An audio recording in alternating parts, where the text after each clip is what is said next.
And now, it's time for another Dice Tower review with Tom Vasel.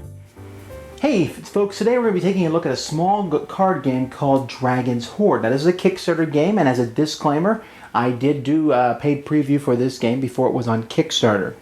The first thing you'll notice about Dragon's Hoard are the chromatic sheep in it. There are sheep cards of all different colors. In fact, the artwork for this game is just so...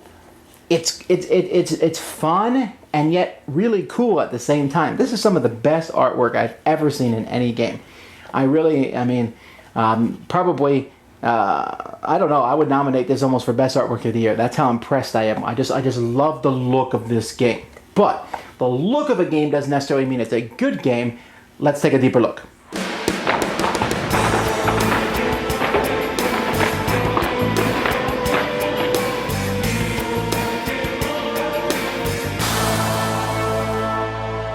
Alright, the first thing we want to do is look at the cards here. There's going to be 4 cards that are set out in the middle of the table, then a stack. Now you'll notice that these cards have different backs, and the different backs have different fronts on them. What I mean by is these are both red sheep here, but if you look at these, you'll also see that on the back they're very different.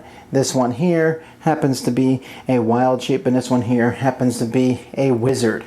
So players are going to start with 4 of these cards in their hand, and at the beginning of a turn, a player will draw 2, or in a 3 or 4 player game, draw 3 cards. When you draw cards, you can't look at them until you're done drawing. So I can take this one, and then I'll take this one, and ooh, I'll take that purple. And then I see what I got, and I got a yellow lair, yellow coins, and a battle stop action. And then I have a chance to play 1 or 2 actions. Now what your main action is going to be is you want to collect treasures so that you can, or resources to play treasures. If you look here, for example, at this treasure chest, you'll notice that it's worth 5 victory points. So I want to play this. For that I need 2 orange sheep and then 2 sheep of another color. So if this was my hand here, I could say, okay, well here's the 2 orange sheep, because the colors are the same on the front or back. And then here's 2 sheep of other colors. I discard those, and then I can play this treasure chest in front of me, and at the end of the game it's going to be worth 5 victory points. So there's all sorts of treasures that are in the deck, but there are other things too. There are these are layers. When you play a layer, it's worth no points, but this layer, if I have 1 orange treasure, I'll get an extra point. If I have 2 orange treasures, I'll get 3 extra points. 3, 6, 4, 10. So that's what layers can do. Some of the more resources they cost, the more points it will be. I also want you to notice that the colors here of the cards are shaped differently, which is a nice thing for those who are colorblind. And the artwork here is phenomenal. Here's a prince. 4 blue and 1 wild is worth 8 points, while this ring, which is worth only 2 points, is just 1 yellow and 1 of another color. So players will be playing those. Now another action that a player can play is to play a card from their hand as an action. Players have different cards. First of all, you should note that there is a wild sheep cards. These sheep cards act as any color card in the deck. So that's what that wild sheep would do. We'll come back to wizard. This is a dragon. If someone plays a negative thing against you, you can stop them with a dragon. Here, this lets you draw 2 cards. Here's another stop action. Love those dragons. Here you can make someone else discard half their cards. This can be stopped, of course, by a dragon. Here you can skip someone else's turn. Can be stopped by a dragon. But if you play one of these cards with a wizard, then it's unstoppable. So if I play a wizard and a knight to skip your turn, you can't do anything about it. It's going to happen. Of course, I've wasted 2 resources to do that. So there's also a thief that lets you steal 2 cards from another player. But basically, this is just going to go around and around. You'll draw cards and do 1 or 2 actions.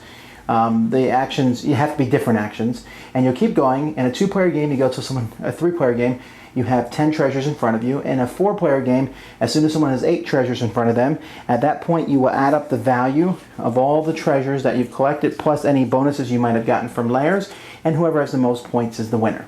Okay. Now, this is one of the cool features of this game is the fact that they're 2-sided cards. I love that. I love the idea of saying, okay, well, I want to get a card that helps protect me from someone else. I'm looking at my hand. I already have the purple dragon, so Maybe I want to get a blue card because I know purple doesn't have anything that blocks me, and I'm saving that purple card as a resource. See, that's what's really I liked about this game.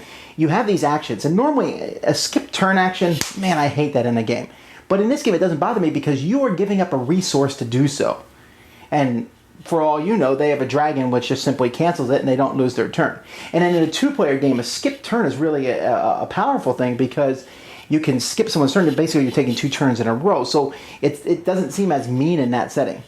Also, I should mention before I go any farther, 2, 3, 4-player all work really well, but I really enjoyed this as a 2-player game. It really works well. Now, so the drawing cards is an interesting thing because you're going for the resources that you need and also maybe for action cards that you want, just depending. And so there's that cool thing. And maybe you're trying to take, someone puts an orange layer out there. Well, I know they're going for orange treasures at this point, so I'm going to start collecting as many orange cards as I can so that you can't get those treasures out, hopefully. Hopefully I can stop you in some way. So there's a bit of take that to this. There's a bit of set collection to get these cards out. But it's really not a difficult game. I can teach this game in just a few minutes. There are reference cards that are included with the game that explain what all the different special cards do. And each of these reference cards has some cool artwork on the back. They didn't even need to do that. I was just very impressed by that. So this game is kind of a filler game, but it's one of those cool filler games, and I think it works just as well with 2 as it does with 4. I highly recommend Dragon's Hoard. When I first played the prototype of this, I was not expecting much, different sheep. I said there's not a whole big deck here, and I was really surprised. This is a great little game, and is easy to add to one's collection. I think I'm going to actually add it to my own just because I love the artwork so much, and the game itself is pretty cool to match. The double-sided cards, the ease of playing. This is the kind of game I wish I could design. Thanks so much for watching the Dice Tower videos. Find more great videos and reviews as well as our top-rated audio podcast at Dicetower.com. You can also find other great shows at Dicetowernetwork.com. I'm Eric Summerer, and you've been watching The Dice Tower. The Dice Tower is sponsored by Cool Stuff Inc., where you can find great games for great prices. Cool stuff in stock. Check them out at CoolStuffInc.com. Shut the door. There.